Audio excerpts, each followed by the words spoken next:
আসসালামু আলাইকুম সম্মানিত ভিউয়ার্স। আজকে আমরা গাছে কীটনাশক দিচ্ছি। দেখেন আম গাছে কিন্তু আম বাগানে আমরা কীটনাশক দেওয়া হচ্ছে। আপনারা ভিডিওটা বিস্তারিত দেখেন। আমরা কীটনাশক কেন দিচ্ছি, কি কীটনাশক দিচ্ছি, কখন কীটনাশক দেওয়া দরকার।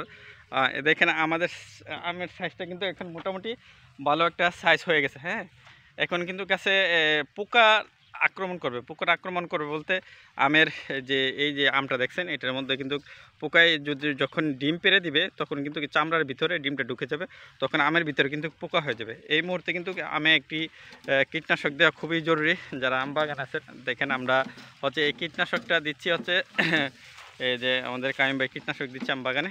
এটা হচ্ছে ক্লোরোসাইরিন। এটা একটা সাইপারমেথ্রিন গ্রুপের ইমিডাক্লোরপিড গ্রুপের কীটনাশক আমরা দিচ্ছি। দেখেন প্রচুর পরিমাণ কিন্তু আম আছে গাছের মধ্যে মাশাআল্লাহ।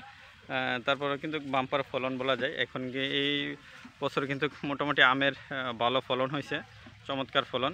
আপনারা কিন্তু এই মুহূর্তে কিন্তু আম গাছের মধ্যে একটা কীটনাশক দেওয়া খুবই জরুরি, যাতে করে আম গাছের মধ্যে আপনার পোকায় আক্রমণ না করতে পারে। জাপ পোকাও আছে, কিছু জাপ পোকা আপনার এই যে গাছের বসে এই ডগার রসগুলো খেয়ে ফেললে আমটা কিন্তু জ্বরে পড়ে যায়। এজন্য কীটনাশকটা কিন্তু দেওয়া খুবই জরুরি সময় এখন। কত সুন্দর পুরো গাছ কিন্তু ভিজিয়ে দেওয়া হচ্ছে, পাতাগুলো ভিজিয়ে দেওয়া হচ্ছে, যাতে করে এখানে জাপ পোকা বা অন্যান্য পোকা আক্রমণ না করতে পারে। আমের কচি পাতা যখন হয় তখন কিন্তু পোকায় আক্রমণ করে পাতাগুলো কেটে দেওয়ার সম্ভাবনা আছে, কেটে দেয়। আমাদের এটা একটা মাতৃবাগান গাছ বাগান। এখানে কিন্তু সব ধরনের আম গাছ আছে। আমরা সব ধরনের আম গাছ লাগাইছি। এটার মধ্যে সব প্রকারের আমের জাত আছে এখানে। দেখেন পোকা ওষুধ দেওয়ার কারণ হচ্ছে দেখেন এই যে এই পোকাগুলাই কিন্তু আক্রমণ করে এটার খেয়ে নিচ্ছে। আর এই দেখেন পিঁপড়ায় কিন্তু ঢুকে যাচ্ছে, ছিদ্র করে কিন্তু পিঁপড়া ঢুকে যাচ্ছে। এই জন্য কিন্তু এটার মধ্যে গাছের মধ্যে এখন জরুরি ভিত্তিতে ওষুধ দেওয়া দরকার। যেমন ব্যানানা ম্যাঙ্গো না, ব্যানানা ম্যাঙ্গোর ফুল তো অনেক পরে দেখেন এই দেখেন পোকার কারণে কিন্তু আম কিন্তু জ্বরে পড়ে যাচ্ছে। হ্যাঁ, এই জন্য কিন্তু কীটনাশকটা দেওয়া দরকার, একটা ছত্রাকনাশকও দেওয়ার দরকার এই মুহূর্তে। আপনার কীটনাশকের পাশাপাশি ছত্রাকনাশক স্প্রে করবেন। অনেক আম কিন্তু গুটি জ্বরে গেছে। আসলে আমাদের এটা হচ্ছে মাতৃবাগান, কিন্তু এখানে কিন্তু ফল ধরানোর জন্য না, এখানে আমাদের ছায়ানোর জন্য এই বাগানটা করা।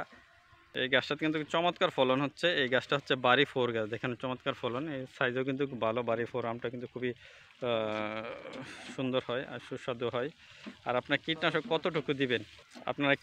কতটুকু দিবেন, প্রতি লিটার পানিতে 2 মিলিগ্রাম করে দিয়ে মিক্স করে আপনারা স্প্রে করে দিবেন। প্রতি লিটার পানিতে 2 মিলিগ্রাম।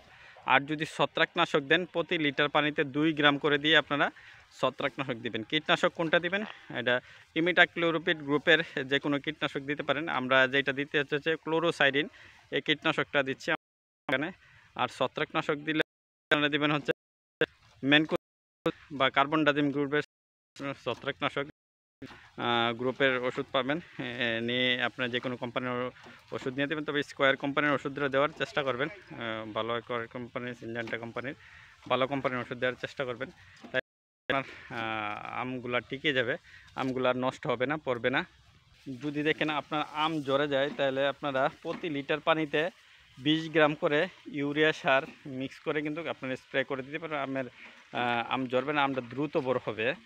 আর হচ্ছে আপনারা বুরন সার দিতে পারেন, লিটার পানিতে 2 স্প্রে করে কিন্তু জ্বরবে না, কিন্তু ভালো। আর এই 4 আমের সাইজ মোটামুটি ভালো একটা সাইজ হয়েছে। ওকে ভিউয়ার্স, সবাই আমার এই পেজটিকে ফলো করবেন আর আমার এই চ্যানেলটিকে সবাই সাবস্ক্রাইব করবেন। আমি আমাদের আম বাগান থেকে হর্টিকালচার বিদায় নিলাম। আল্লাহ হাফেজ, আসসালামু আলাইকুম।